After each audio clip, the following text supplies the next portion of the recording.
जैसे जैसे लक्ष्मी बढ़ती है वैसे वैसे देखिए किन चीज़ों का विस्तार होता है। यथा यथा चेयम चपला दीप्यते तथा तथा दीपशिखे कज्जल मलिनमेव कर्म केवलम उद्वमति। यथा यथा यानी जैसे जैसे, यम यानी यह, चपला यानी चंचला। लक्ष्मी को चंचल कहा जाता है क्योंकि एक स्थान पर टिकती नहीं है, चंचल स्वभाव वाली इसलिए चंचला।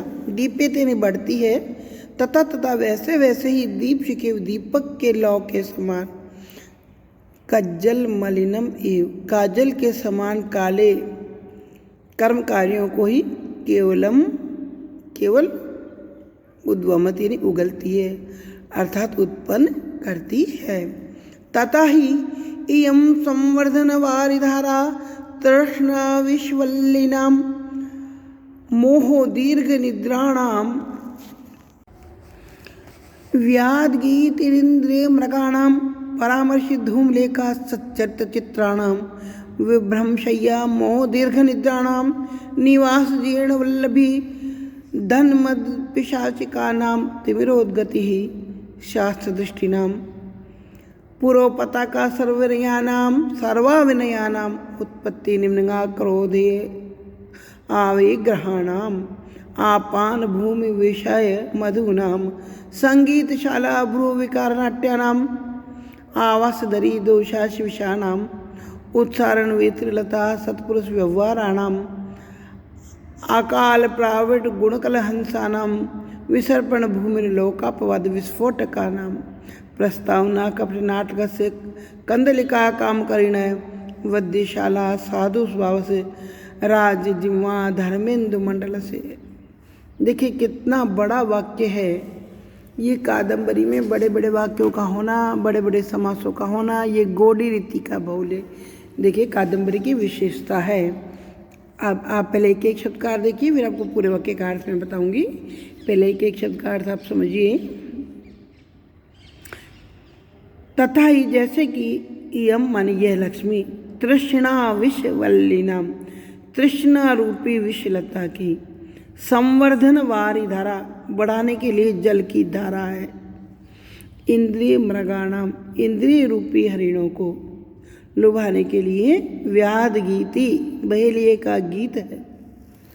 सच्चरित चित्राणाम सदाचार रूपी चित्रों के लिए परामर्श धूम लेखा मिटा देने वाली धुआं की रेखा है।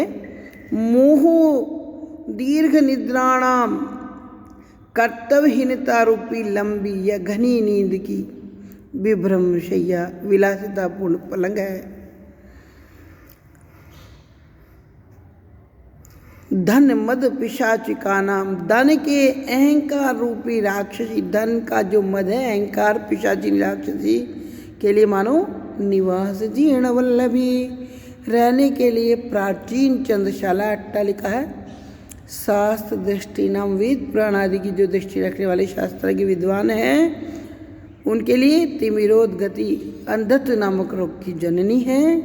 सर्वाविनया नाम समस्त अविनय अशिष्ट आचरणों की पूरा पता का आगे आगे चलने वाली यानी सूचना देने वाली ध्वजा है।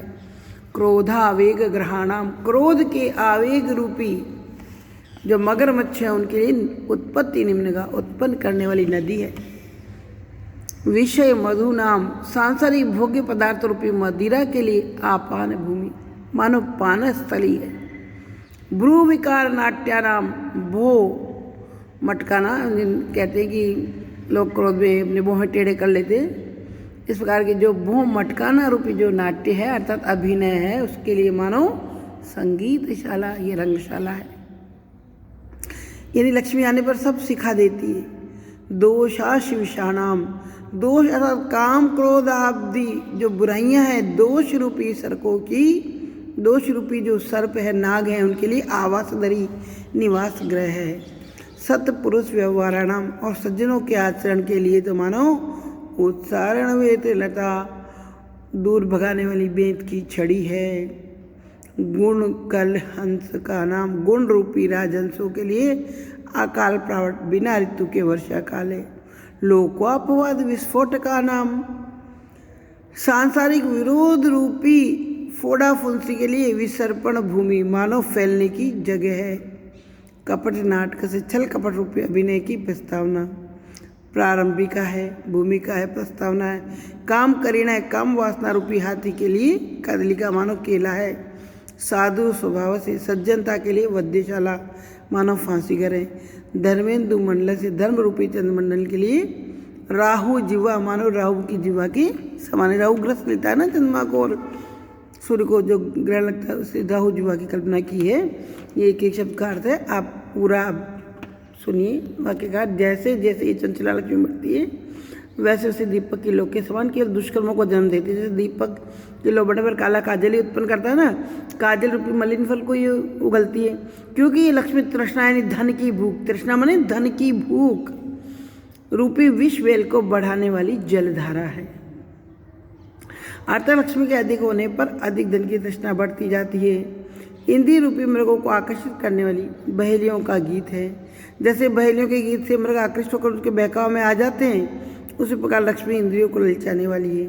सज्जनों के चैत्र रूपी चित्रों को नष्ट भ्रष्ट करने मिटाने के लिए धुआं की रेखा के समान है। जैसे धुएं लगने पर चित्र मटमेला हो जाता है, उसी प्रकार लक्ष्मी से सज्जनों का चित्र भी नष्ट भ्रष्ट होने लगता है। अविवेक रूपी दीर्घ निद्रा की विलास शैया है।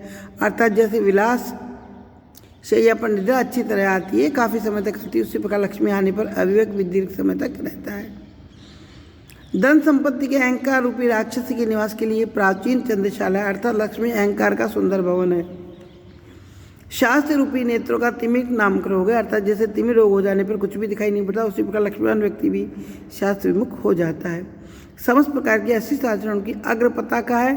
अर्थात लक्ष्मी सभी अवगुणों को सूचित करने वाली है। क्रोध के आवेग रूपी मगरमच्छों को उत्पन्न करने वाली नदी है। यानी कि लक्ष्मी से क्रोधावेग उत्पन्न होते हैं। सांसारिक विषय वासना रूपी मदिरा के लिए पान भूमि मदिरालय है। बो मटकाना रूपी अभिनय के लिए नाट्यशाला। अर्थात जैसे नाट्यशाला में अभिनय सिखाया जाता है, ठीक उसी प्रकार से लक्ष्मी आने पर व्यक्ति को भी भो मटका कर इशारों में बातचीत करना खूब आ जाता है। अवगुण रूपी सर्पों की निवास गुफा है। अर्थात लक्ष्मी में काम क्रोध आदि दोषों का निवास रहता है। सज्जन पुरुषों के सदाचरण को जो अच्छा आचरण करते हैं उनके अच्छे आचरण को समाप्त कर देने वाली या सदाचार को भगाने वाली ये बेंत की एक प्रकार से छड़ी है। गुण रूपी राजहंसों के लिए अन्न अवसर बेमौसम की वर्षा ऋतु है। अर्थात जैसे वर्षा काल में अंश उड़कर अन्यत्र चले जाते हैं, उसी प्रकार लक्ष्मीवान व्यक्ति से गुण भी उड़कर दूर चले जाते हैं। लोक निंदा रूपी फोड़ा फुंसियों के फैलने की जगह है। अर्थात लक्ष्मी से लोक निंदा ही अधिक प्राप्त होती है। छलछला रूपी नाटक की प्रस्तावना है। काम रूपी हाथी के लिए कदली वन है। सत स्वभाव की वध्यशाला है और लक्ष्मी आने से सत स्वभाव समाप्त हो जाता है। धर्म रूपी चंद्रमंडल के लिए राहु की जीवा है। अर्थात जिस प्रकार राहु जीवा चंद्रमंडल को निगल जाती है, उसी प्रकार लक्ष्मी धर्म को निगल जाती है। भाव इस प्रकार है कि इस खंड में लक्ष्मी को अनेक अवगुणों की खान बतलाते हुए कहा गया है। जैसे जैसे व्यक्ति के पास धन संपत्ति बढ़ती है, वैसे वैसे उस व्यक्ति के कार्य विचारों में कलुषता का सर्जन होने लगता है। ये तृष्णा को बढ़ाने वाली, इंद्रियों को हरण करने वाली, सज्जनता को धूमिल करने वाली, मोह को बढ़ाने वाली है। अहंकार की आधारशिला है। शास्त्रीय विवेक से हीन समस्त दुर्गुणों की सूचक, क्रोध आवेग की नदी के समान है। सांसारिक विषय भोगों एवं दोषों का आविष्कार करने वाली, गुणों को भगाने वाली एवं लोक निंदा, छल छद्म काम वासना आदि को जागृत करने वाली, ये सज्जनता और धर्म को सर्वथा समाप्त कर देने वाली है। इस प्रकार रूपक अलंकार के द्वारा विविध प्रकार से लक्ष्मी के आ जाने पर व्यक्ति में होने वाली बुराइयों का यहाँ वर्णन किया गया है। शुकनास के लक्ष्मी के विविध अवगुणों को बताने के बाद बता रहे कि लक्ष्मी किस तरह से धोखा दी जाती है। नहीं तम पश्यामी यो यान परिचित यानया निर्भ्रम उपगुण है यो वन विप्रलब्ध है।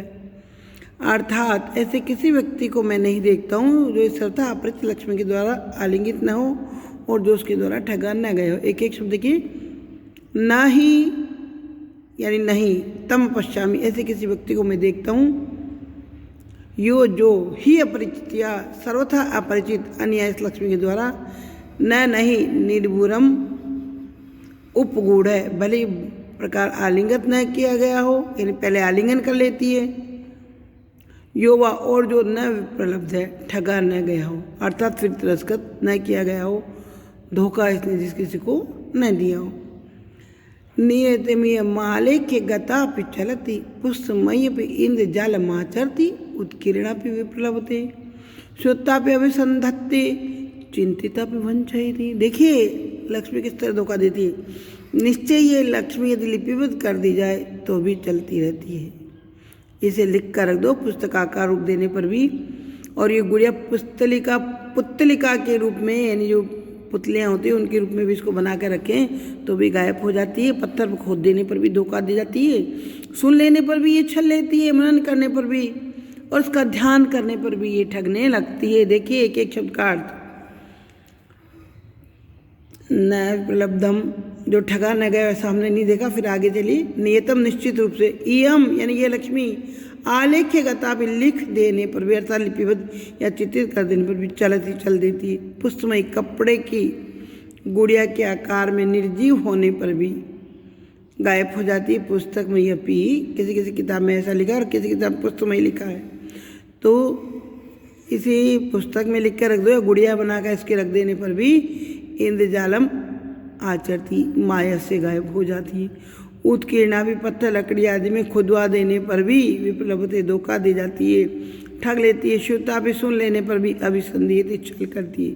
चिंतिता भी, ध्यान कर लेने पर, मनन कर लेने पर भी वंचयती, ठग लेती है। अर्थात लक्ष्मी की अतिशय चंचलता का वर्णन करते हुए कवि बाणभट्ट शुकनास के मुख से कहलवा रहे हैं कि सर्वथा अपरिचित होने पर भी ये लक्ष्मी जिस व्यक्ति का कसकर आलिंगन कर लेती है उसे भी बगैर धोखा दिए नहीं रहती। चाहे इसे लिपिबद्ध कर लिया जाए या पुस्तक के आकार का रूप दिया जाए या इसकी गुड़िया बनवा कर रखे या पत्थर पर खुदवाया जाए, अथवा इसे तो सुन ही लिया जाए कि मेरे पास इतना पैसा आ गया है, आने वाला है। ध्यान रूप में भी अगर लक्ष्मी आ जाती है किसी के ध्यान में तो भी उस व्यक्ति का साथ छोड़कर जाती ही है। स्थिरवास का किसी के पास भी नहीं है, तभी तो इसे चंचला कहते हैं। इस गद्य खंड में लक्ष्मी की चंचलता एवं वंचकता का वर्णन किया गया है। लक्ष्मी जिसके पास जाती है उसके पास भी ठहरती नहीं है, अतः उसका अपना कोई नहीं है, इसलिए इसका स्वरूप वैश्या की भांति चंचल एवं क्षुद्र रूप में वर्णित किया गया है। किसी के पास भी ये उसकी बनकर नहीं रहती है।